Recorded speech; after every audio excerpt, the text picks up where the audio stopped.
hora que eu senti o meu corpo esquentar dos pés à cabeça e formigar dos pés à cabeça. Foi uma sensação incrível, eu digo que foi sobrenatural de Deus. A Bíblia diz que um abismo chama outro abismo. Claro. Você acredita que você viveu isso na sua vida? É uma luta porque você está há vários anos vivendo aquele estilo de vida, que se tornou um hábito ali. Mas Sim. quando você consegue dar um passo, entregar ali o coração para Jesus... Que a sua história, o seu cenário vai ser mudado por Cristo Jesus. E Ele está aberto, de braços abertos para você. Só que você precisa tomar uma decisão. Porque caminhar com Jesus, Ele quer estar em primeiro lugar no coração da gente. E aí, galera, estamos aqui na Newcastle para gravar mais um episódio aqui do nosso podcast. E como sempre, nós trazemos aí convidados especiais, pessoas que têm histórias de vida, de inspiração, de superação e principalmente de propósito. A mensagem que vai ser compartilhada aqui hoje, eu peço para você assistir esse episódio inteiro, porque é uma mensagem muito especial. O convidado de hoje, a primeira vez que eu ouvi o seu testemunho de vida, foi inspirador, foi transformador, e a gente pode ver o agir de Deus na vida dessa pessoa em todos os detalhes. Certo, Medina? Em nosso 10º podcast, o nosso convidado especial de hoje é Riquelmo Araújo. Seja muito bem-vindo, Riquelmo. É uma honra ter você aqui com a gente. Amém, Gustavão. Obrigado aí pelo convite. É um prazer estar aqui com vocês. E principalmente poder falar daquilo que o Senhor Jesus fez na minha vida, né? Glória Isso a eu Deus. fico mais alegre. E, Riquelmo, então, Sim. para iniciar aqui o nosso bate-papo, você é um amigo nosso, uma Sim. pessoa que tanto eu quanto a Medina, nós temos muito carinho e admiração por você. Eu gostaria aí que você já iniciasse do começo. Quem que é o Riquelmo? Conta a sua história. Do começo. O que aconteceu na sua vida? Aonde Sim. que foi a virada de chave aí para você aceitar Jesus e ter aí a sua vida transformada? Pois então, cara, é até difícil eu poder falar um pouco o início, né? Porque assim, o que eu vou falar hoje, possivelmente, se eu não tivesse vivido, às vezes até eu teria a resistência, queria acreditar de tudo do que eu passei, de tudo que eu vivi e de tudo que eu estou vivendo agora, né? São caminhos muito opostos. Mas assim, para quem não me conhece, meu nome é Riquelmo, tenho 35 anos, sou natural de Natal, Rio Grande do Norte, sou o filho mais novo ali, o terceiro, né? E eu vivi 12 anos na homossexualidade, fui drag queen e rainha da parada LGBT. E sempre vivi esse contexto da minha vida, por hoje identificando algumas consequências e algumas coisas me motivaram a viver a homossexualidade, né? Tentando aqui fazer vocês entenderem o testemunho, aos meus 10 anos eu tive um contato muito cedo com pornografia, sofri alguns abusos também nessa época. Meu pai não foi tão presente e sofria muito bullying na escola, e as pessoas sempre repetiam que eu era gay porque eu tinha um jeito, só que nem eu sabia o que significava essa palavra, era muito jovem, né? Sim. Só que aí, por todas essas consequências, porque, por exemplo, pornografia ela gera crise de ansiedade, gera depressão, irritabilidade. Por isso que a gente vê muito jovem, às vezes antissocial ali naquela fase da puberdade, né? Muitas vezes estão consumindo esse tipo de conteúdo. E isso traz problemas, às vezes, emocional. E para mim, que sofri abuso, para mim, que as pessoas diziam que eu era algo que eu não entendia. Mas chegou uma hora que repete-se tanto algo sobre você quando você é criança que você começa a acreditar. E meu pai não foi tão presente na construção de uma criança ali dos seus 7 aos seus 14 anos, quando ela está começando a formatar sua cosmovisão de mundo. Do que acha certo, do que acha errado, do que gosta, do que não gosta. E por essas consequências eu acabei me encontrando na homossexualidade, né? E foi dessa forma. Só que quando a minha família descobriu, e foi por uma questão que alguém da minha família me viu entrando numa boate GLS, que era o termo da época, que é gays, lésbicas e simpatizantes, no dia seguinte eu cheguei em casa E de cara o meu pai estava sabendo e me perguntou o que eu fui fazer ali, né? E eu lembro que eu fiquei 1 hora do lado dele, pensando, imaginando o que eu iria falar. E aí veio uma voz na minha mente dizendo assim, eu acho que você é isso mesmo, né? E foi o que eu pensei. Eu falei, eu passei tudo isso na minha vida. O local que eu me encontrei foi na homossexualidade. Então acho que eu sou isso. E fui o primeiro da família a assumir, em 2007, mais ou menos. E aí foi muito difícil. Meu pai não soube lidar, minha mãe também não. Fica um clima muito pesado em casa. A falta de sabedoria dos meus pais acabou me gerando revolta. E eu preferi estar com os meus amigos do que estar em casa, né? Então a gente vê isso como muitas famílias, né? Hoje em dia, caso de muitos rapazes que se entendem ou se assumem homossexual, a família às vezes não tem sabedoria de amar o seu filho, independente do que ele está falando, e às vezes tentar compreender o porquê.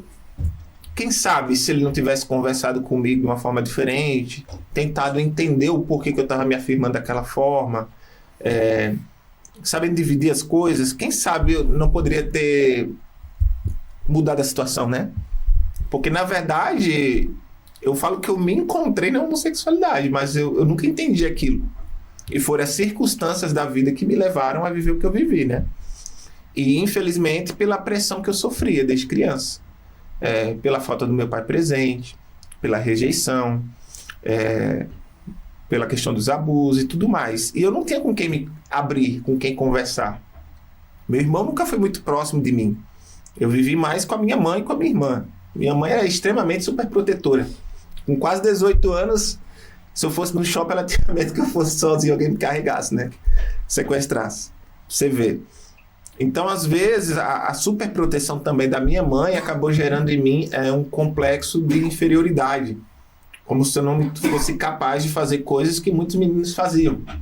E isso fere muitas vezes a masculinidade da criança, do jovem que está desenvolvendo, né? Tanto para sua masculinidade, tanto para sua feminilidade, se for uma mulher, né? Uma menina. Então eu vejo que isso me gerou isso. E eu não me sentia tão homem quanto os outros homens. E por aquela pressão de eu não ser igual a eles, eles afirmavam que eu era homossexual. Então eu cresci com essa pressão na minha mente, que eu era aquilo e tinha que ser aquilo, basicamente. E só pegando um parêntese aqui, Riquelmo, nessa época assim que você foi na boate, você era menor de idade, adolescente. Na verdade, finalzinho dos 17 anos, eu entrei na boate escondido. Não, entendi. Finalzinho dos meus 17, foi quando eu fui a primeira vez. E você estava ainda lá em Natal. Lá em Natal. E aí, a gente vai chegar em todas as etapas aqui. Que eu sei que a Medina vai ter... Nossa. Tem várias perguntas aqui. Glória. Não, eu conheci o seu testemunho a primeira vez lá na igreja. E depois eu vi você compartilhando aí suas histórias várias vezes. Ali na igreja, na internet e tal. E de fato, assim, eu acho que Deus usa muito a sua vida, porque você está tendo muita coragem em sempre expor a realidade de tudo que você viveu, de se colocar assim, numa situação de julgamento, que as pessoas do mundo aí são cruel, muitas vezes vão bater, vão jogar pedra, mas você também está mostrando o quanto que Jesus agiu e age na sua vida, né? Então acho que você é um exemplo vivo que Jesus é verdadeiro e que de fato... Se você se permitir, existe essa transformação. E nós já vamos chegar lá. Mas como que foi? O porquê que você saiu de Natal para Campinas? Como que você chegou em Campinas? E quanto tempo que você está aqui? Eu também não... Não, é muito interessante as palavras que você trouxe, né? Nesse sentido de inspiração e de falar de um tema que a gente sabe que é meio polêmico, que às vezes nem todo mundo gosta muito de falar, porque envolve muito confronto, né? E eu não sabia que Deus ele tem um propósito nisso. Porque um pouco depois que eu me assumi homossexual e comecei para as baladas, e por todas as crises que eu queria uma válvula de escape. Então fui na balada, fui andando com os amigos, vivendo uma vida sem rótulo, saindo com quem eu queria sair, bebendo, todo o pensamento de liberdade que geralmente um jovem quer quando tá ali nos seus 18 anos, né? Beber, curtir a vida e estar com os amigos, resumidamente. Só que aí até os meus 21 anos, eu estava na época fazendo um curso que eu sempre trabalhei com cabelo, né? Maquiagem. Mas eu recebi um convite de um amigo que morava em Vinhedo, que viu o meu trabalho e me convidou para vir para trabalhar com ele. E foi essa oportunidade que eu tive de sair de casa e de viver a minha independência, né? E aí foi quando eu falei com os meus pais. Meu pai, a princípio, não aceitou muito. A minha mãe olhou com muita sabedoria e disse: não, se você quer viver a sua vida, é um direito seu. E não quero que lá na frente você venha nos acusar em dizer que a gente empatou de você viver o que você quer, né? E foi aí que eu tomei a decisão, com 21 anos, saí de casa e vim para a Vinhedo de São Paulo. E todo esse mistério começou quando eu cheguei em Vinhedo. Uma mulher na rua chegou até mim assim do nada, olhou bem sério para mim e disse assim: ó, enquanto você não viver o chamado que Deus tem na sua vida, nada vai dar certo enquanto você não se voltar pro chamado. E eu nunca fui da igreja, bicho. Até fiz o catecismo ali com 11 anos, mas desde então nunca mais eu fui, né? Que eu era minha família, a maioria é católico. E aí do nada uma senhora na rua olha para mim e fala que eu tenho um chamado e nem frequentava igreja, e na minha visão Deus era amor, eu podia viver do jeito que eu quero e tal, como geralmente a maioria das pessoas pensa, né? Porque pensa bem, Deus é pai, como que o pai não vai cuidar do seu filho? E se eu estou indo para um caminho mau, como que ele vai dizer não para mim? Deus não seria bom se a gente vivesse do jeito que a gente quer, né? Sim. Então, às vezes um ato de não para uma pessoa é um ato de amor. Então Deus, ele faz isso, né? E aí simplesmente eu recebi essa palavra que eu tinha um chamado, mas segui com a minha vida, porque até então estava bom do jeito que eu estava. Só que aí um ano depois eu mudei para Campinas, São Paulo, e Deus fala muito com sonho comigo, né? Acabei sonhando que eu estava em cima de um muro e eu vi um homem de veste branca com cabelos e barba, e era Jesus, e ele fazia um olhar para mim como se dissesse: segue-me. Aquele olhar de misericórdia, sabe? E aí eu acordei tendo uma visão com Jesus, pô, em 2011, quando eu vim para Campinas. Aí eu fiquei pensando: ué, mas do nada eu sonhar com Jesus e eu ver um homem de veste branca me chamando. Aí quando eu levanto, vou trabalhar, que na época eu trabalhava no Cambuí, quando eu sentei atrás do ônibus ali do motorista, tinha uma foto de Jesus bem grande olhando para mim assim, eu até assustei. Porque eu tinha acabado de sonhar com Jesus, eu sento logo atrás do motorista com a mesma foto de Jesus olhando para mim, me fez lembrar do sonho, né?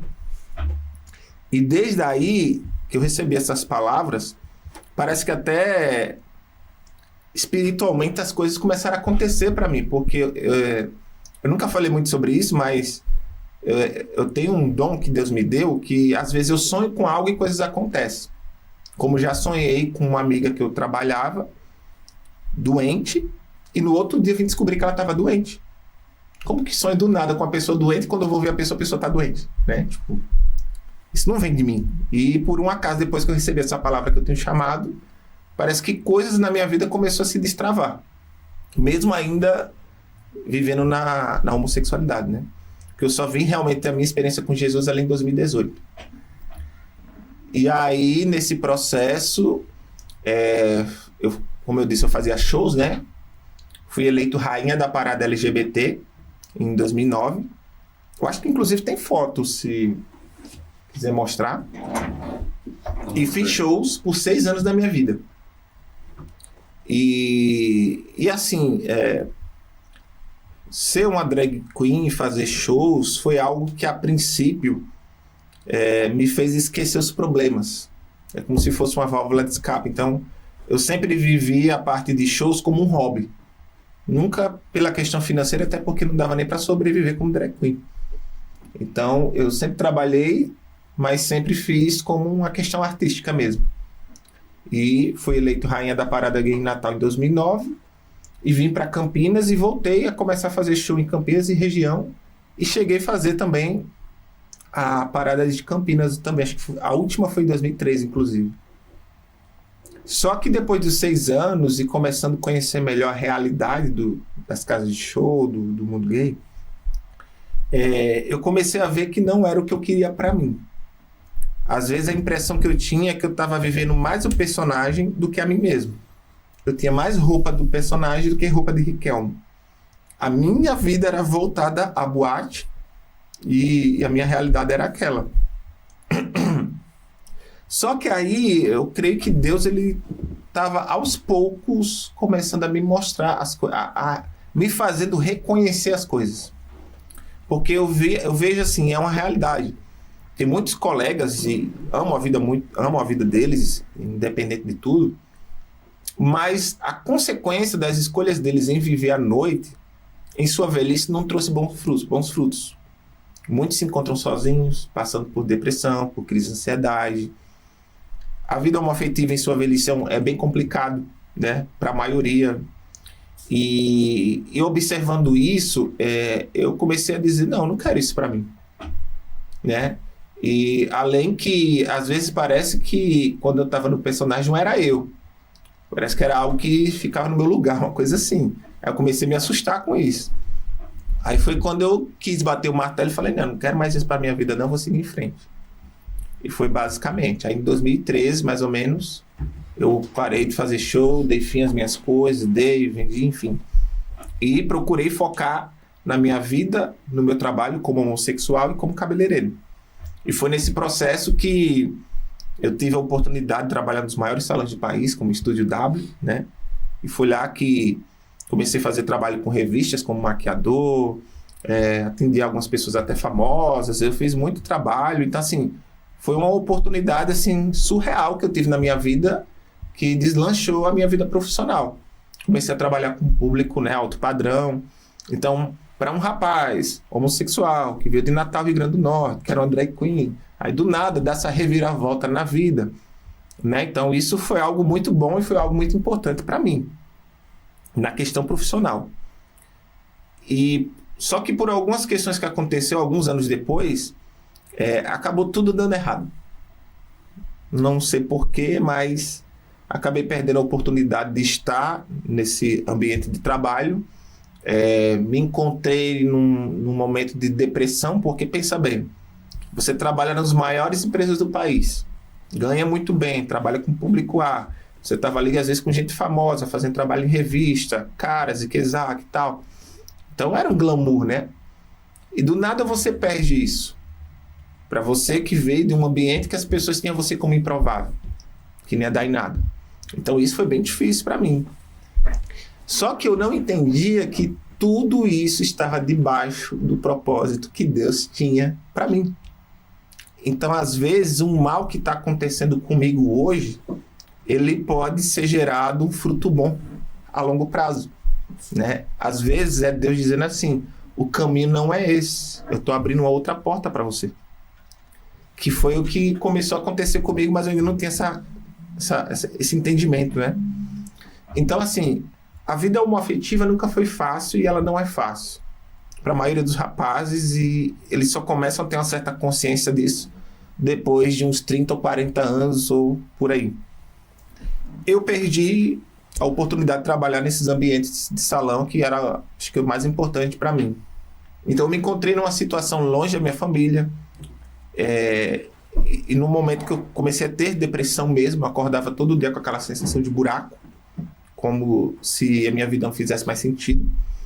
E houve um momento que eu creio que o próprio diabo queria colocar um sentimento de que minha vida não fazia mais sentido, né? Mas graças a Deus eu nunca tentei contra a minha vida, mas o sentimento ocorreu nesse processo. E foi aí que, por um convite de uma amiga, que a gente trabalhou junto, ela me convidou para conhecer a Igreja do Nazareno Central. Só que, no decorrer de todos esses anos que eu vim para cá, as pessoas me convidavam muito para ir nas igrejas. Só que eu sempre fui resistente, eu nunca quis ir na igreja, nunca gostei. Até quando eu vi os pastores de canto assim, olhava de canto, eu ficava desconfiado. Então eu sempre fui resistente à igreja. Só que eu me encontrei numa situação que eu estava tão quebrado na minha vida, que a minha amiga me chamou para conhecer a Nazareno, e foi quando eu acabei aceitando. de ir junto com ela, de estar com ela. E aí conheci a igreja. A igreja é uma bênção, o louvor da Nazarena é incrível, né? A palavra ali, né? O pastor Flávio, tudo. E eu fui algumas vezes durante a semana de domingo. E aí nesse processo eu lembro que eu comecei a buscar o Senhor. Oração, que eu não sabia orar direito. E orações pelo YouTube, áudio. E houve um momento, que foi um processo, eu nesse tempo estava trabalhando com o Celso Cambura também. E aí, foi nesse tempo, em 2018, que eu estava em casa, deitado no chão, com fone de ouvido, e escutando uma oração, e a oração falava assim, se eu entregava a minha vida para Deus, né, para o Senhor Jesus. E eu, muito cansado de todo o fardo que eu estava levando, foi quando eu falei para Deus e falei assim, Senhor, eu cansei da minha vida, eu desisto, eu entrego ela para você porque eu já não sei mais o que fazer. E foi nessa hora que eu senti o meu corpo esquentar dos pés à cabeça e formigar dos pés à cabeça. Foi uma sensação incrível, eu digo que foi sobrenatural de Deus, porque eu nunca tive essa experiência, esse calor, essa chama de estar pelo meu corpo. E logo depois eu dormi. Mas quando eu acordei no dia seguinte, Gustavo, cara, o mundo parece que estava mais claro. Eu senti uma paz que vinha de dentro para fora. A depressão que eu tinha sumiu. O vazio que eu sentia sumiu. E por algum motivo eu sentia que eu queria buscar a Jesus. Comecei a não ter mais tanto prazer de estar com os meus amigos no contexto ali de balada, bebedeira ou essas coisas assim. E aos poucos eu comecei a mudar o meu ritmo de vida. Só que aí entra um lado muito do confronto da minha história, porque assim, me entender homossexual, viver como homossexual, para mim nunca foi um problema. Só que depois desse acontecido na minha casa, dessa experiência, que hoje eu compreendo que foi o batismo com o Espírito Santo, eu não conseguia mais viver mais como homossexual. E às vezes as pessoas não entendem muito esse processo. Porque eu comecei a sentir os frutos do Espírito Santo. Como paz, longanimidade, benignidade, mansidão, domínio próprio. Então assim, eu senti os frutos. E qual é o papel do Espírito Santo na vida de uma pessoa? Aquele que convence o homem do pecado, do juízo e da justiça de Deus. Então nesse processo que foi 6 meses, de setembro de 2018 até junho de 2019, foi o tempo que eu batizei nas águas, houve momentos que eu estava ali com um companheiro que eu tinha na época, estava abraçado com ele, e aí eu escutei uma voz falando comigo, o que você está fazendo aí? E aí eu senti uma atmosfera diferente, uma inquietação. Enquanto eu não saí da casa desse rapaz, eu não tive paz. E no outro dado momento, eu estava num ambiente gay. E nesse ambiente eu escutei uma voz dizer assim, saia daí agora. E eu fiquei tão inquieto que enquanto eu não saí de lá, não tive paz. Riquelmo, tem uma pergunta para você. Sim. Nas suas palavras mesmo, você disse que Deus é amor. E Sim. o que você pensa do seguinte pensamento? Porque você já era uma criança diferente. Sim. Eu nasci assim, e se Deus me ama, Ele me aceita da forma que eu sou. Então eu posso viver a homossexualidade. O que você pensa desse pensamento? Na verdade, eu trago uma reflexão para vários amigos que eu tento explicar. E tentar explicar, às vezes, é um confronto, né? O fato de eu me afirmar que eu nasci homossexual, e até entendo alguém que tenta afirmar isso não quer dizer que o fato de eu me afirmar homossexual, por exemplo, Deus vai me dar uma carta branca e dizer assim, ó, viva conforme a sua vontade e tá tudo certo. Porque eu sou seu pai, eu amo você, então viva como você quer. Isso não está na Bíblia. Então, assim, o amor de Deus, ele nos confronta, né? Por isso que a palavra vai dizer que Deus repreende a quem é que Ele ama. Então, se Deus, como meu pai, me vê numa balada, que eu estou me acabando com bebida, com droga, com relacionamentos autodestrutivos, ou fazendo mal a pessoas que eu estou me envolvendo sexualmente e apenas usando o corpo daquela pessoa, que isso traz problemas na vida daquela pessoa. como que Deus vai dizer que está tudo bem eu fazendo isso? Destruindo o meu corpo e às vezes destruindo outras vidas. Então, se Deus não fosse justiça, ele nunca seria amor. Porque como que eu faço mal para uma pessoa e ele não me repreende, ou ele não possa trazer uma justiça sobre mim? Porque Deus, ele é compassivo. Ele espera que a pessoa se conserte, se arrependa. Mas se a pessoa endurece o seu coração e não quer fazer aquilo que é certo aos olhos de Deus e para com o próximo, como que Deus não vai fazer nada? Deus seria amor se eu fizesse um mal contra você e ele não fizesse nada? Né? Então, o amor de Deus está em nos corrigir, porque a palavra diz que o nosso coração ele é enganoso e a nossa carne se inclina ao que é errado. Então, bebida, droga, sexo sem nenhum tipo de compromisso, são coisas que Deus não aprova. Então, se Deus não aprova para um cara que é hétero, não seria diferente para alguém que é homossexual. Então, assim, dizer que eu sou gay e dizer que pelo fato de eu ser assim, Deus vai me liberar da forma, do jeito que eu quero viver, isso é um engano, porque na palavra não existe isso. E o que você pensa a respeito das novas igrejas que pregam essa aceitação, né? Inclusive igrejas inclusivas. Eu gostaria que você falasse um pouco sobre isso. Sim. Na verdade, eu até reagi um vídeo de inclusive um teólogo, né, dessa linha de igreja inclusiva, é que assim, na verdade, eles pregam algo que não se afirma na palavra, né? A gente pode ler a Bíblia do início ao fim, mas não existe um versículo que apoie ou dê legitimidade para que alguém se una como um mesmo, né? Pessoa do mesmo sexo. E a ideia deles é que uma linha da igreja que é mais conservadora quer excluir os homossexuais do reino de Deus. Mas isso é uma heresia, porque a própria palavra fala em 1 Coríntios, capítulo 6, ali do versículo 9, que na cidade de Corinto houve efeminados, como no grego, acernocoitai e malakoi, ativos e passivos. Então, a Bíblia trata como reprovável diante de Deus, é o ato sexual. Não é exatamente a pessoa ter um trijeito, mas o que evidencia como errar o alvo é o ato sexual em si.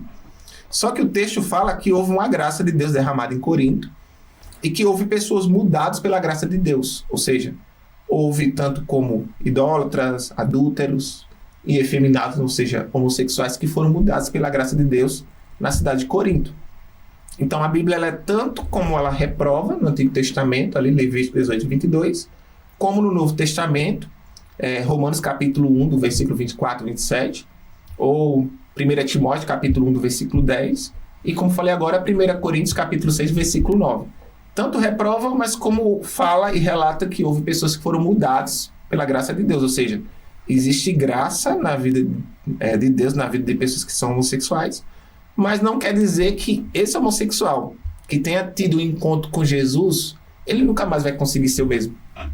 Porque quem conheceu Jesus de verdade não consegue viver mais como antes. Sente uma necessidade de busca de santidade e de vida com Deus. Isso significa refrear os seus próprios instintos, seja, no caso, né, uma pessoa hétero ou homossexual, que o que cabe é você realmente ter domínio próprio. Porque na verdade, aí entra um confronto da vida cristã que às vezes nem as pessoas entendem direito, né? Qualquer pessoa, do hétero ao homo, que vai querer seguir Jesus, ali Jesus, acho que a primeira palavra que Jesus traz é Lucas 9, 23, né? Se alguém quiser vir após mim, negue-se a ti mesmo, toma a sua cruz e siga-me. Então, o evangelho é um confronto à nossa própria pessoa, à nossa própria carne. Então, a primeira coisa, o quê? Jesus, ele estabelece, tanto no Antigo Testamento, ali Gênesis 1, 28, como em Mateus 19, que o relacionamento sexual, ou seja, a sexualidade, tem que ser vivida no casamento. E que há uma responsabilidade em fazer sexo, ou seja, viver a sexualidade, e que existe um mandamento, que é a procriação. Então, por isso que no Novo Testamento Jesus diz: o homem deixará seu pai e sua mãe, se unirá uma só carne, e ambos serão um. E aquilo que Deus juntou, ninguém o separe. Ou seja, Deus estabeleceu a instituição da família, né? Que esse é o projeto de Deus. Só que muitos rapazes que são homossexuais vão dizer assim: mas o hétero pode casar e ser feliz, eu não posso. Só que as pessoas hoje têm uma visão errada sobre o casamento. eu vou casar para ser feliz sexualmente. Não é bem assim. O casamento é um contexto de várias coisas. De um ajudar o outro, de procriação, de ter filho, cuidado de filho, responsabilidade com casa, com trabalho. Então é uma instituição, é um ministério a família, né? E aí a gente vê muitos relatos, até tem um pastor que uma vez falou assim, não, varão, depois de 6 meses no casamento as coisas mudam. Seu foco não vai ser mais a questão sexual, vai ser mais o cuidado, né? Um com o outro, a casa, os filhos.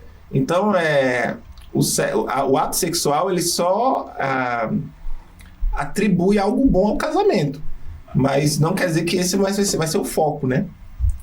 E aí a gente entende que a palavra tem esse projeto. Então, se o cara que é hétero não casar, ele vai ter que caminhar com santidade, renunciando à carne dele, e se não casar, ele vai ter que viver uma vida praticamente de celibato, né? Não seria diferente de uma pessoa que é homossexual. Se ele vê que realmente ele não quer viver o casamento com a mulher, ele pode optar em viver o celibato. E não é exclusivo do homossexual. Qualquer pessoa que não queira viver a instituição da família, essa pessoa vai ter que negar a carne e buscar viver uma vida com Deus. A gente vê vários irmãos na igreja com, sei lá, 40, 50, 60 anos que nunca casaram e estão vivendo aí a santidade. Então, não é nada exclusivo com o homossexual. Só que não tem uma interpretação, um posicionamento muito claro sobre isso, né? Riquelme, ainda sobre essa questão do casamento que você falou aqui, você sente uma certa, vou usar a palavra aqui, rejeição por parte das mulheres devido ao seu passado? Por exemplo, eu não vou me envolver porque o testemunho dele e tal. Você sentiu isso em algum momento? Eu já senti, sim. É que, na verdade, é uma situação muito mista, né, de situações. É que, assim, eu entendo. Primeiro que são poucas pessoas que têm coragem de se posicionar e falar sobre essa questão de conversão e de se posicionar. Olha, eu vivi isso, hoje não vivo mais, quero casar. Só que a gente vê, infelizmente, alguns testemunhos maus de homens que até então foram homossexuais, se converteram e aí casaram, ou não sei se pela pressa, às vezes não conseguiu ter uma satisfação com a sua esposa, ou não honrou a esposa, ou traiu a esposa, e aí geralmente vem algumas polêmicas. Então a gente vê que algumas mulheres, claramente, ela vai ter um certo receio. Será que ele realmente se converteu? Será que, de repente, se eu casar, ele não vai me trair com, um passado, com outro cara, ou não? Então eu acredito que na mente de uma mulher deve ocorrer esses questionamentos, né? Só que, infelizmente, as pessoas só olham para os testemunhos ruins, né? Porque tem testemunhos de rapazes, conheci vários depois que me converti, que viveram como homossexual, que hoje são casados, honram suas esposas, têm filhos e vivem uma vida abençoada. Eu acho que o que eu acredito, e é uma maturidade que a igreja talvez precisa buscar, é deixar a pessoa viver o processo. Porque se ela passar 3, 4, 5 anos realmente demonstrando fruto do Espírito Santo na vida dessa pessoa, dessa pessoa que viu da homossexualidade, essa pessoa realmente vai estar mais preparada para poder viver o casamento, se for da vontade dessa pessoa em querer casar. Porque tem alguns que não querem. E eu acredito que deve ser respeitado também, porque a igreja tem aquela visão ainda que o homossexual que se converteu, ele só vai ser convertido se ele casar. Não, é pelo fruto. A palavra diz que aquele que deixou de mentir, ou aquele que um dia mentiu, parou de mentir. Aquele que se prostituía, parou de se prostituir. Aquele que roubava, parou de roubar, né? Então, a mudança do comportamento na pessoa é que vai atribuir se ela tem o espírito ou não. Então, a evidência é os frutos na vida da pessoa. Então, vai ter muitos que vão vir da homossexualidade, que vão se converter, vão ser batizados com o Espírito Santo, vai ter uma vida transformada, mas possivelmente eles vão optar em não casar, mas isso não quer dizer que eles não sejam libertos. Só que não querem encarar esse propósito na vida deles e acreditam que eles devem ser respeitados. Agora vai ter outros que vão querer casar, e aí eu acredito que eles devam ser um pouco mais observados e deixar o tempo passar para ver se realmente o posicionamento dele vai persistir, né? Nós temos um amigo em comum, que é influenciador, não vou citar o nome dele aqui. Sim. Ele é homossexual, Sim. Ele inclusive frequenta a igreja, foi muito bem recebido pela igreja, a comunidade da igreja, porque a gente também se ouve falar muito sobre isso, né, que o homossexual não é bem aceito nas igrejas, e etc e tal. No caso dele não é, porque ele realmente frequenta. Sim. Mas ele ainda não teve essa mudança, e ele já comentou comigo algumas vezes que ele não muda, porque tudo que ele conquistou sendo homossexual na carreira dele. O que você vê? Porque você também veio de um mundo bem glamouroso, né? Para aquilo que você vivia, e você teve várias perdas, o que te ocasionou depressão, o que você viveu realmente. Como você enxerga esse cenário e o que você falaria assim para ele nesse sentido de que não seria uma perda, né? Porque ele pensa o seguinte: se eu mudar, eu não vou ser mais aceito onde ele frequenta. Os ambientes que ele vai. Obviamente vai mudar. Eu queria que você falasse um pouquinho sobre isso. Olha, tem na palavra grandes exemplos sobre uma situação como essa dele, né? Claramente que na igreja, inclusive, já teve amigos mesmo que são homossexuais, que vieram na igreja, e houve um momento que eu encontrei com um por acaso, e ele ficou um pouco assim do meu lado. Eu olhei para ele: amigo, fique em paz, seja bem-vindo, vamos curtir aqui, aproveitar o culto. E entenda uma coisa: é somente o Espírito Santo que pode transformar e convencer a pessoa a mudar o comportamento dela. Ninguém é forçado a se converter na igreja. Então esse é o princípio. Só que nesse exemplo do que você me disse, dele dizer: eu conquistei tudo que eu tenho, os lugares que eu tenho, com os amigos, né? Na Bíblia tem a passagem do jovem rico, né? Que Jesus falou: pegue toda a sua riqueza, né? E ele resistiu e não quis, né, compartilhar ali a riqueza dele em si. Mas tem uma outra passagem que eu acho que é o melhor exemplo de todos. João capítulo 6, o versículo 66. Que é um momento que Jesus ele prega para uma grande multidão. E Jesus trouxe duras palavras. E esse é o melhor texto, porque quando alguém diz assim: Deus é amor. Deus é amor. Mas esse texto fala que Deus confronta as pessoas. Mas Deus confronta no sentido para saber: eu vou ser o primeiro na sua vida? Que é o primeiro maior mandamento. Então Jesus, nesse texto, fala sobre compromisso. Quando Jesus pregou sobre compromisso para essa multidão, muitas pessoas começaram a ir embora. E foi quando Pedro meio que se desesperou ali e chegou até o Senhor e disse: Senhor, será que não é melhor amenizar as palavras, né? O pessoal está indo embora ali e tal. Aí Jesus olhou para ele e disse assim: bom, se você não está satisfeito com as minhas palavras, pode ir junto também. Basicamente isso que Jesus disse, né? E aí Pedro: não, Senhor, tu és o Filho de Deus, os que tem as palavras de vida eterna. Então, o que Pedro reconheceu ali? Cristo, que ele é o caminho da salvação, da vida eterna, e colocou Cristo em primeiro lugar. Então, o texto diz que as pessoas ali queriam Jesus para cura, para milagre, só que quando Jesus falou de compromisso, ninguém queria. E o texto fala que cada um voltaram para suas vidas, pelo estilo de pecado que possivelmente eles viviam antes, né? A realidade deles. E que esse é o confronto do Evangelho. Jesus ele não quer estar em segundo lugar no seu coração, ele quer estar em primeiro. E às vezes no Evangelho, Deus ele pode fazer você perder tudo. Não que Deus vai fazer você perder, mas você perdeu tudo, e às vezes é Deus que vai te dar o tudo. Deus te leva à rejeição, que é um processo, para depois te levar à aceitação. 13 anos José do Egito passou vendido como escravo pelos irmãos, né? Sofrendo ali, possivelmente não comendo bem, dormindo mal, sofrendo que estava longe do pai dele.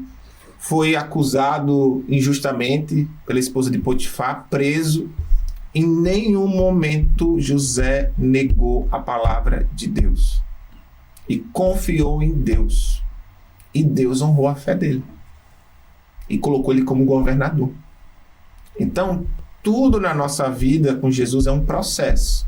Só que Jesus ele quer saber se ele vai estar em primeiro lugar no seu coração. Então, às vezes, você vai perder para poder ganhar. E é o que a palavra diz. Dá para poder receber e perder para poder ganhar. O Evangelho é para trazer uma loucura na nossa mente mesmo, porque o evangelho nos leva a um caminho de deserto, de coisas improváveis, que nesse deserto Deus realiza os milagres que ele faz na vida da gente. Então, esse seu amigo, eu diria que ele está mais como o jovem rico e como alguma dessas pessoas de João capítulo 6 que queria Jesus por algo específico, mas ainda não queria viver o compromisso. E essa é a questão que muita gente ainda é resistente a querer caminhar com Jesus, a renúncia. Que isso implica em várias áreas da vida da gente. E não só a questão do homossexual, de qualquer pessoa. O cara que é hétero, que era pegador lá, que vive nas baladas com as minas, filho, vai renunciar, vai viver santidade, e se não casar, é alguém que vai ter que entregar todo o seu ser para Jesus. Aí a questão é, você está disposto a abrir mão de si para viver a palavra? Esse é o confronto do evangelho. É forte. Né? A renúncia. A renúncia. E a renúncia não é só questão sexual, bebida, é tudo. É tudo. Eu falo assim por mim. Recentemente, vocês lembram? Eu abri um espaço de trabalho para mim. Sim. Começou a acontecer tanta coisa que fechou. E foi quando Deus falou comigo, usou pessoas, que inclusive agora eu estou até escrevendo um livro também, que foi uma direção que Deus me deu. E agora eu estou dando esse espaço de fazer a obra de Deus. Mas por quê? Uma direção de Deus. E Deus me fez abrir mão do que eu mais gostava, que era ser cabeleireiro. Eu trabalhei em grandes salões, eu poderia abrir um espaço, trabalhar muito bem, ficar muito bem financeiramente, tudo. Mas eu precisei renunciar ao meu próprio trabalho para se dedicar totalmente à obra de Deus. E aí é que entra o confronto do evangelho com o seu amigo. Se ele não fosse homossexual, talvez, mesmo como hétero, Deus falaria para ele, então renuncie o seu trabalho e me siga. Aí o ponto, ele estaria disposto? Para você ver que não é pessoal com nenhum lado. Sim. Imagina, Gustavão, Deus fala assim, ó, deixa tudo aí e vai pro caminho que eu vou te falar. Aí é os confrontos, né? E não, mas você falando isso, assim, da renúncia e trazendo aí o seu testemunho. Sim.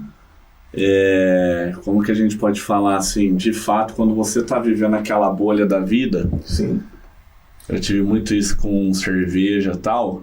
E é uma luta pra mim falar, tipo, todo mundo tem a sua luta, né? Tem a sua luta, exatamente. Todo mundo tem que carregar a sua cruz, né? Exatamente. E é uma luta porque você tá vários anos vivendo aquele estilo de vida, que se tornou um hábito ali. Mas sim, quando você consegue dar um passo, entregar ali o coração para Jesus, para buscar, dar esse passo assim para transformação, você começa a ter maturidade, que não é do dia para a noite, em muitos casos, no meu caso, por exemplo, e começa a entender que aquilo de fato era nocivo. E aí, de alguma forma, Deus consegue colocar hábitos mais saudáveis ali na sua vida, que te faz com bem. Certeza.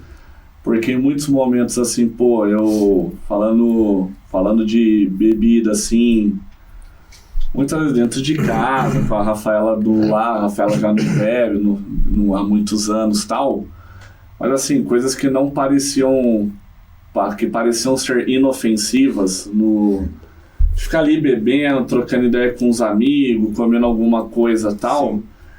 Mas às vezes no dia seguinte eu acordava muito mal, assim, mas não mal da bebida, não mal da ressaca do álcool, assim, mas uma angústia no peito e tal. Moral. E é uma luta, eu não falo que eu venci essa luta, assim, entendeu? Senão eu estaria dando até um falso testemunho. Sim, eu peço para Deus aí me dar força pra gente seguindo. Porque eu vivi esse hábito por muitos e muitos anos na minha vida. E hábitos assim, que pra mim era inofensivo, entendeu? Parar ali num lugar, tomar meia dúzia de cerveja com algum amigo, jogar a conversa fora. Mas muitas vezes eu Inclusive, teve uma situação que você bateu o carro, lembra que você falou? Até que você falou, foi castigo de Deus. Eu não acredito que foi castigo de Deus, mas que sim, o pecado tem uma consequência. Esse é o ponto. Mas esse dia especificamente... Conta aí, Gu. O ônibus bateu? Que você deixou de ir no discipulado. É verdade, eu tava começando o discipulado, né? Eu fiz o discipulado por 2 anos. Nossa, Lu também, né? Que foi até ali no discipulado que eu te conheci mais, Sim. assim, né? Que eu fui conhecendo a sua história. E eu não lembro que rolê que eu fui, eu sei que eu não fui no discipulado pra ir tomar uma cerveja com algum amigo meu. Sim. E aí eu saí dali, o ônibus bateu no meu carro, pô. Olha. Eu tava ali na mão e tal, mas eu tava, discipulado ou cerveja, fui pra cerveja. 1h30 depois, 2 horas depois bati o carro. E são chamados, assim, porradas do bem que eu falo, que vem a consequência, mas que traz essa reflexão, sabe? Porque na verdade, assim, na fé a gente tem que entender que existe um inimigo da nossa alma, né? E às vezes, para ele querer trazer uma bagunça na vida da gente, tem que ter uma brechinha. Sim. Abriu a brechinha, às vezes os problemas vêm, né? Pode ser. A pessoa coloca às vezes na conta de Deus, né? Ainda sobre isso de vícios e, né, ter as nossas próprias renúncias, na verdade, eu lembro que eu tinha uma vida bem desregrada mesmo. A gente sempre trabalhou muito, 12, 14 horas por dia. Sim. E a bebida era parte da nossa vida, né? Então, assim, a minha principal transformação, logo que eu me batizei, que eu tive essa conversão, foi o abandono dos vícios. Porque realmente eu falava, nossa, isso não combina mais com quem eu sou. Isso não faz parte de mim. Com isso, eu perdi muitas amizades que eu tinha, o meu ciclo mudou. Eu queria saber em relação às suas amizades, você conseguiu manter alguém daquela época? Sim. Ou houve muitos conflitos? Porque assim, eu fui extremamente assim, até, vamos dizer, repelida, né, pelas pessoas, assim, do meu ciclo que eu vivia anteriormente, assim. Não foi bem uma escolha da minha parte, mas em algum momento ali nem elas queriam mais estar comigo, porque eu só falava de Jesus, assim. Então, eu queria saber... porque na verdade, assim, eu falo que quando a gente se converte, ocorre a vassoura de Jesus na vida da gente, né? Então, realmente, assim... O difícil de algumas amizades, depois que você se converte, entre esses confrontos. Por quê? Quem se converte de verdade está renunciando várias áreas da vida. E se estou indo à igreja porque eu estou motivado a buscar uma santidade, que é o que a palavra de Deus nos motiva.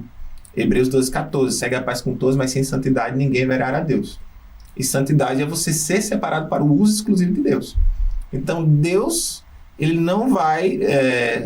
compartilhar a gente com ninguém. Deus quer a gente por completo. Então, no momento que a gente se converte, as nossas ideias, os nossos papos mudam. Por isso que, às vezes, muita gente fala, o crente, quando se converte, fica chato, só fala de Jesus, né? Porque aquele ambiente não é um ambiente que fala de Jesus. E é um ambiente que vai falar de moralidade, bebida, tudo aquilo que a gente está procurando negar, né? Ou renunciar para viver a vida cristã. Então é um confronto de 2 estilos de vida diferentes. Então não dá de você permanecer num ambiente que não é um ambiente que um cristão ficaria em si, né? Então esse confronto ocorreu comigo de uma forma até um pouco mais radical. Por quê? Porque esse tema sobre homossexualidade, renúncia, ou mudança de vida, ou se você deixa ou se não deixa, acho que é o papo mais polêmico hoje da igreja do mundo. Então imagina pra mim que fui homossexual por 12 anos, rainha da parada gay, trabalhei, né, nos grandes salões que tem muitos homossexuais. Aí eu me batizo nas águas, me posiciono que eu renunciei a esse passado da minha vida, a homossexualidade, e que hoje eu não sou mais, porque não tem como dizer que eu sou fumante se eu não fumo, né? Se eu não fumo, não tem como ser algo. Então, se eu não pratico mais a vida da homossexualidade, não posso mais me comparar como homossexual. Sim. E que, assim, o termo homossexual só foi criado no século XVIII. Então, tipo assim, por que eu ainda vou atrelar esse termo na minha vida se hoje eu caminho como um filho de Deus? E a palavra fala que nenhuma ideologia ou filosofia pode formatar a identidade daqueles que são filhos de Deus, né? Colossenses 2:8. Então, tipo assim, eu fui muito radical na minha conversão. Então, eu não me prendi com o meu passado, deixei no passado e hoje sigo, né, nesse propósito com Deus, como filho, e que hoje eu quero casar, quero ter filho, quero ter 2, 3, 4 correndo aí. Enfim, hoje é o meu sonho, meu propósito. Então isso é um confronto para a sociedade. Imagina para as pessoas que conviviam comigo. Então, no mesmo dia que eu me converti lá, batizei nas águas, teve um amigo que entrou em contato, só um amigo, e aí, então, quer dizer que você virou heterossexual agora, vai casar com a mulher? Primeiro dia que eu me batizei nas águas. Já mandou um direct. E isso ficou a curiosidade de geral. Mas como assim? O Riquelmo se converteu? Riquelmo era o mais doido. Ia nas baladas, drag queen e tal. Tipo assim, o mais improvável para estar dentro de uma igreja e vivendo uma vida mais formal, né? Então, muitos começaram a me criticar. Muitos começaram a dizer que eu não fosse ser um religioso. Muitos falavam que Deus é amor, que eu não precisava mudar, que eu continuasse do jeito que eu era. Só que eles não entendem que quando o Espírito Santo habita em você, tudo aquilo que não agrada a Deus, você deixa de canto com uma ação voluntária. Não é a igreja que faz lavagem cerebral em alguém. É o Espírito Santo que faz. Então esse foi o meu processo. E as pessoas não entenderam. Então teve muita gente que deixou de ter amizade comigo. Teve gente que até me atacou nas redes sociais com comentário ofensivo. Tem muitos que ficaram desejando a minha queda, ou vergonha, ou que eu não ia conseguir, ou que daqui a alguns anos eu ia cair, aquela coisa toda. Enfim, então foi muito confronto. Eu fiquei um pouco mais isolado, fiquei com poucos amigos. Comecei a fazer mais amizade na igreja. Então eu passei por isso. E foi um estado de muito confronto mesmo, porque realmente falar sobre esse tipo de mudança de vida confronta muitas pessoas. E as pessoas às vezes não querem aceitar a verdade. E, Riquelmo, tem uma pergunta aí para te fazer.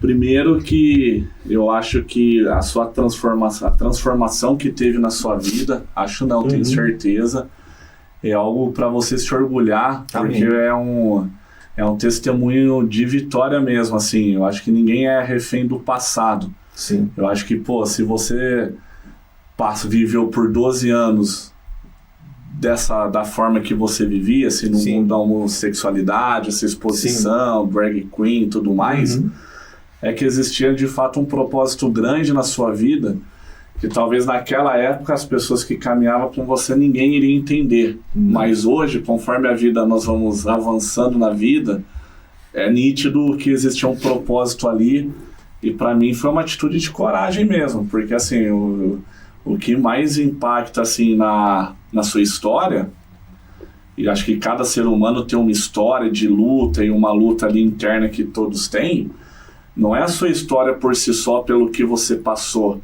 mas é a coragem que você teve de dar a cara para bater. Então eu acredito muito posicionamento, que você vai realizar todos os seus sonhos, de ter família, uma esposa legal, vários filhos, sem ser refém do passado, porque hoje quem conversa com você não imagina aquele Riquelmo que passou aí na TV morreu, aquele Riquelmo não existe mais. Sim. Eu não consigo nem imaginar você daquela forma, mesmo vendo a foto ali que você mostra, entendeu? Se eu falar que eu acho que eu sofri mais preconceito para deixar de ser homossexual do que para me assumir. Engraçado, né? E pegando um gancho... Foi mais confronto deixar de ser do que assumir. Gente. Algo que eu vejo assim, que tem muito debate aí hoje na sociedade, até na política, né? Muito, assim, a política da direita com a esquerda, muito do conflito entra nessa pergunta que eu vou te fazer agora. Você acha que hoje a sociedade brasileira, vamos falar do nosso país, está de alguma forma incentivando assim as crianças a serem homossexuais, com esses negócios de cartilha na escola, de banheiro único, sabe? E a gente está chegando aí na reta final, mas antes de finalizar, na verdade, os dois mundos, né? Hoje eu estudo sobre sexualidade, claramente analiso minha própria história de outros, né? Porque eu conheci muitas histórias de várias situações de pessoas que se assumiram homossexual e hoje muitos que deixaram de ser, até sem questão de cunho religioso, assim, alguém que realmente, olha, sei lá, um dia eu fui travesti, cansei, não quero isso pra minha vida, não quero também mais saber de mundo gay, vou casar, não me converti, mas escolhi mudar de vida. Então conheci pessoas que não tiveram uma boa experiência no mundo homoafetivo e escolheu mudar de vida pela questão racional. E tem o caso que aí foi o meu, pro cunho religioso, realmente eu tive uma experiência com o Espírito Santo e eu escutei a voz de Deus falar comigo de uma forma audível, e é o meu testemunho, e o dia do meu batismo foi o dia do Orgulho Gay de Campinas. Era eu descendo em direção à igreja do Nazaré, né? E todo mundo subindo para a parada, e a palavra de Deus vai dizer que devemos andar na contramão do mundo, né?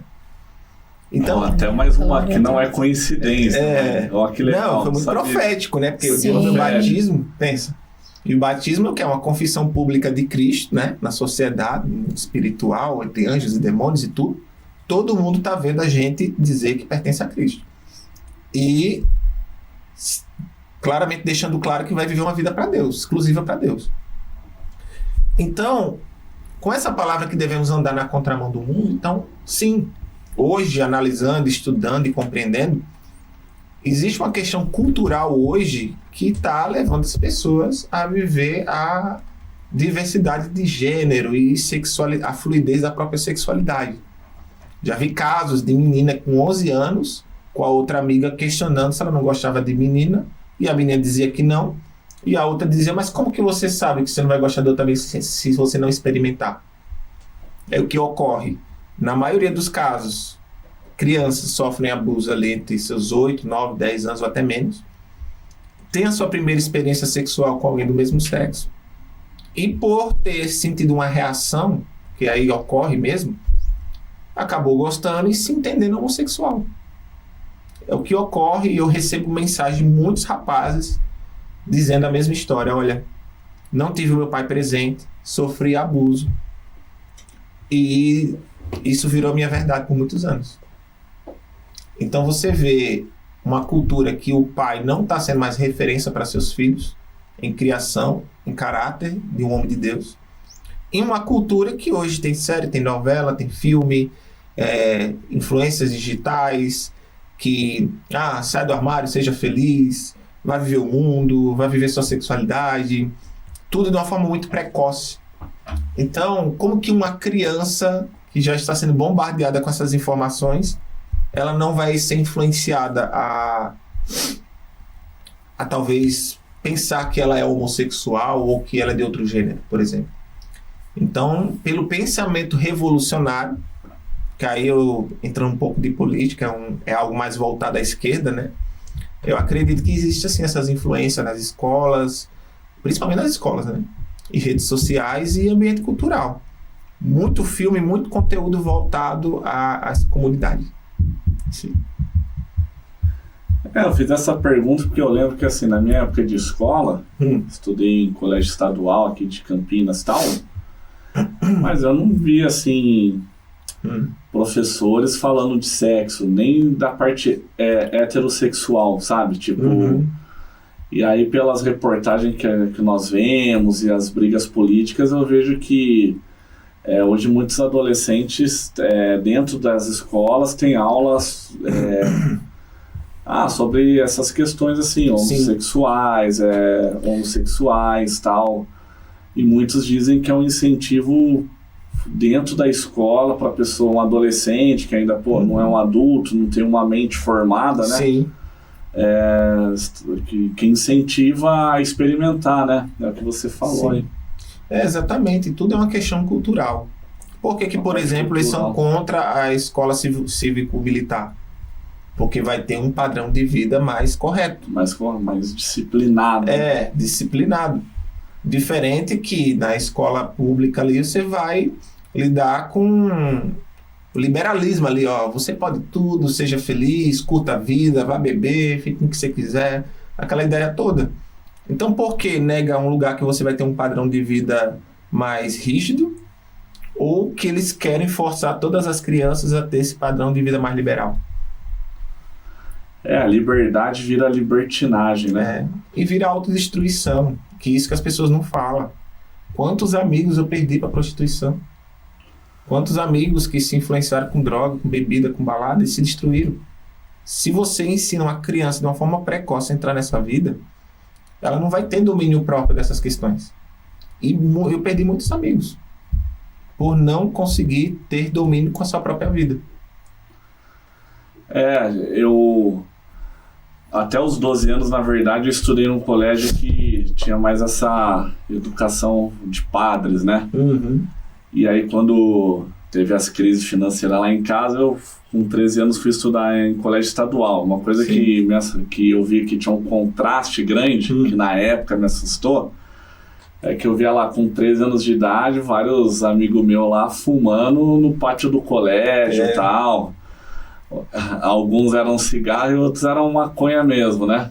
Só que assim, de fato eu vi que essa galera aí, muitos desses com 25, 26, se tornaram totalmente refém das drogas, se auto-sabotaram, se autodestruíram, sabe? Então, e aí eu vi o preço da libertinagem, né? De normalizar o que não é normal, né? O que não pode ser considerado normal, porque era céu aberto ali na escola mesmo, né? Então, mas eu acho que o problema é o relativismo, né? Porque a pessoa talvez que queira viver contrário ao que você pensa, vai dizer assim, mas é relativo, o que você acha certo eu não posso achar. Né? Entendi. Então, assim, quem disse que você está certo? Porque que o seu ponto de vista é certo. Entendi. Então, ainda sobre esse assunto, né? A Bíblia diz que um abismo chama outro abismo. Claro. Você acredita que você viveu isso na sua vida? A ponto de que esse buraco, né, que você falou, né, que é um buraco dentro de você, você viu a sua vida realmente seguindo dessa forma? Sim. Porque a minha vida foi muito voltada à balada, à bebida, a coisas até ilícitas também, que já cheguei a experimentar. E assim, se eu ainda estivesse nesse mesmo ambiente, hoje eu não sei se eu ainda estaria vivo, por exemplo. E vi amigos hoje com menos de 30 anos partir. Então, assim, é algo muito real. Muita gente faz muita vista grossa, principalmente quem está lá no outro lado ainda. E, infelizmente, como diz a palavra, né, o nosso coração é enganoso, as pessoas estão célias espiritualmente, não conseguem ver que o próprio desejo do coração traz o próprio mal para a vida da pessoa, né? E a pessoa vai se corrompendo, porque a droga chega um momento que ela tira a sua percepção de realidade, né? Você começa a perder a razão. E aí, quando chega nesse grau, infelizmente, o fim é meio trágico. Gente, é muito forte isso, né? Principalmente, eu falo por mim mesmo, que vim de uma vida assim, com vícios e tudo mais. Sim. E foi muito impactante para mim essa transformação a partir do momento de que Jesus chegou na minha vida, realmente. Sim. Então, até o Gu se converteu depois, né? A gente tem um testemunho da nossa vida, assim. E eu queria que você falasse ainda das coisas que você quer conquistar em prol do reino de Deus. Que eu quero conquistar em prol do reino de Deus? Isso.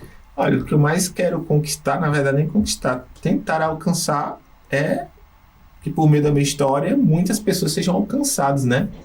Pelo testemunho de Cristo, saber que em Cristo Jesus somos novas criaturas, né? As coisas velhas se passaram, tudo se fez novo. Então o Evangelho, ele te oferece as boas novas, que é a salvação, a vida eterna, né, em Cristo Jesus, mas ao mesmo tempo Deus é tão gracioso que, como diz o Salmo 126, recomeçar, diz o seguinte, Deus pega aquele que estava fundado no pecado, né, e coloca um novo cântico em seus lábios, e te oferece um novo início, uma nova história, um novo começo. Então Deus é aquele que muda o nosso cenário. Então, há uma nova história a se começar em Cristo Jesus. Então, acho que esse é o maior objetivo que eu quero pregar e levar esperança às pessoas de um novo começo, uma nova história. Então, respondendo a sua pergunta, acho que seria mais isso. Glória a Deus por Tirando isso. O fato que quero casar, quero ter filho, né? Ter uma casa. Então, assim, objetivos como qualquer pessoa quer ter, né? Ter casa, esposa, filho, essas coisas. Então... A gente está caminhando para o fim aqui, logo para poder fazer o fechamento. Sim. Mas ainda aproveitando o gancho das experiências que você está tendo, hoje você então está vivendo totalmente da provisão de Deus, porque você fechou o salão. Sim. E daqui a pouco tem outro podcast para você ir, tá com a agenda bem cheia. Sim. Eu queria saber como é essa experiência de realmente, olha, você até questionou o Gu, olha, deixe tudo. Como é o deixar tudo? Olha, é um processo difícil, porque assim, o nosso coração às vezes ele está muito preso aos nossos objetivos e sonhos, né? Mas como diz acho que Isaías 55:8, que os meus sonhos, os meus planos não são o que Deus tem a respeito de mim, né? Às vezes eu posso querer algo que Deus não quer, como chamado, objetivo de vida. Então, isso foi o que aconteceu comigo. Então, para mim foi muito difícil abrir mão de um sonho que eu queria, abrir mão que é fato, que seria um sustento para mim, que é um trabalho. Eu sempre gostei de trabalhar, nunca tive problema. Isso que eu andei com muitos amigos que vivem de prostituição e tudo, eu nunca me movi à prostituição, sempre trabalhei, né? E como falei, trabalhei em grandes salões e tal. Mas foi difícil abrir mão desse sentido de eu dominar a minha própria vida, até no sentido financeiro. Então são graus de intimidade com Deus e passos de fé que para mim foi difícil, mas ao mesmo tempo eu vi a graça, a misericórdia e o favor de Deus na minha vida. De situações mais improváveis, de pessoas virem até mim, que nem me conhecia, falando que Deus falou para me ajudar. Glória a Deus. E eu falei, como assim que do nada alguém aparece para te ajudar? Amando de Deus ainda, né? Então isso aconteceu comigo. E foi um momento que eu recebi palavras e escrevi um livro, que é o que eu estou escrevendo agora, né? Se Deus quiser, acho que até final do ano eu termino. E eu vi que é uma forma que muitos que são chamados por Deus a fazer a obra vivem, né? Geralmente contam a sua história em livros, sobrevivem das vendas dos livros. No meu caso agora, eu monetizei o canal no YouTube. Acredito que vai ser um canal, mas preciso desenvolver ainda mais o canal, né? Para poder ter retorno. E estou vivendo assim dessa graça, de situações que pessoas entram em contato comigo e me ajudam e me abençoam. Essa semana mesmo aconteceu. Quando eu acordei do nada, uma pessoa entrou em contato comigo e me ajudou. Glória. E eu orei na igreja domingo. Eu falei, Senhor, eu preciso pagar aquela conta segunda-feira. No dia seguinte, na madrugada que eu acordei, fui ver meu celular lá, eu vi a mensagem, vi a ajuda lá. Eu falei, Deus, tu és fiel. Glória a Deus. Então, assim, eu vivi muito testemunho da provisão de Deus. Não quer dizer que é um processo fácil. Fácil, eu digo assim, de você abrir mão do controle da sua vida, que você geralmente trabalha e tem o controle do que você ganha, mas de você viver da provisão de Deus. Que é algo incrível, mas é um processo que Deus faz no coração da pessoa. Glória a Deus. Uau! Riquelmo, é uma honra ter tido você aqui. Amém. Nesse episódio, você compartilhando aqui o seu testemunho, a sua história. Amém. Você está aí participando aí de vários podcasts, está viajando aí em várias igrejas, dando seu testemunho. Sim. Também, né? E pra gente estar encerrando, de verdade, você é um cara aí que é nosso amigo, nosso irmão, uma pessoa que nós admiramos muito. Estamos muito felizes de ter você aqui. Quando nasceu essa ideia aí do podcast, do Podcastle, né? O nome aí que a Medina trouxe aqui em uma das gravações. Qual que era a ideia? Era compartilhar histórias, né? Trazer pessoas aí que nós conhecemos, pessoas que nós consideramos amigos, pessoas que têm essa crença que nós acreditamos, que é seguir Jesus. E com certeza, quando a gente estava desenhando aí os convidados, tem que ter o Riquelmo aqui. Sim. Em vários episódios pra gente estar compartilhando aí seu testemunho. Hoje você compartilhou sua história, no próximo os projetos que você vai estar fazendo. Amém. Fazendo aqui o lançamento do seu livro, contando aqui o seu livro também. Amém. Você é um dos primeiros a estar lendo ali, que eu gosto muito e admiro muito sua trajetória. Sim. Então eu gostaria, para estar finalizando, né, que você, olhando para a câmera, deixasse uma mensagem final para quem está nos assistindo. Deixa aí suas mídias sociais, a gente vai marcar também aqui na tela. Amém, Gustavo. E assim, eu agradeço pelo convite aqui de poder estar com vocês. Para mim é uma bênção estar aqui, de poder estar falando realmente daquilo que o Senhor Jesus fez na minha vida. E para que as pessoas também compreendam que Deus, ele está aberto a todas as pessoas, né? O Senhor Jesus, ele está de braços abertos para todos. Só que isso implica numa decisão. E isso está aplicado a todas as pessoas. Mas se você hoje se encontra sozinho, cansado da vida, das lutas que passamos na vida, né? E a gente está vivendo um tempo muito difícil, onde as pessoas estão bem esgotadas. Como diz a palavra de Deus, vinde a mim, todos que estáis cansados e sobrecarregados, que eu vos aliviarei. O único caminho e pessoa que pode resolver a sua situação espiritual e a que você viva hoje é Jesus, que pode mudar o seu cenário. Por isso que a palavra do Senhor diz em Jeremias 33:3: clamas a mim, que responder-te-ei e anunciar-te-ei coisas grandes e firmes que não sabes, em outras traduções, coisas ocultas. Esse foi o texto que eu vi o sobrenatural de Deus se revelar na minha vida, como propósito, como chamado, tudo que eu estou vivendo hoje. Hoje vocês não têm noção da quantidade de mensagens que recebo de rapazes angustiados, que querem viver vida com Jesus, que querem renunciar ao mundo e querem realmente viver o sobrenatural de Deus, porque viu na minha história uma esperança para a vida deles. E isso que eu acho mais incrível, porque eu nunca pensei que eu viveria tudo isso, mas de uma forma que a sua vida está servindo para motivar e ajudar outras pessoas a ter uma superação de vida, isso é incrível de estar se vivendo, né? E tudo é para a glória do nome do Senhor. Então saiba que a sua história e o seu cenário vai ser mudado por Cristo Jesus. E Ele está aberto, de braços abertos para você. Só que você precisa tomar uma decisão. Porque caminhar com Jesus, Ele quer estar em primeiro lugar no coração da gente. Glória a Deus. Riquelme, pô, que mensagem top. E de verdade mesmo, irmão, gratidão por ter vindo. Pô, você mora no nosso coração. Amém.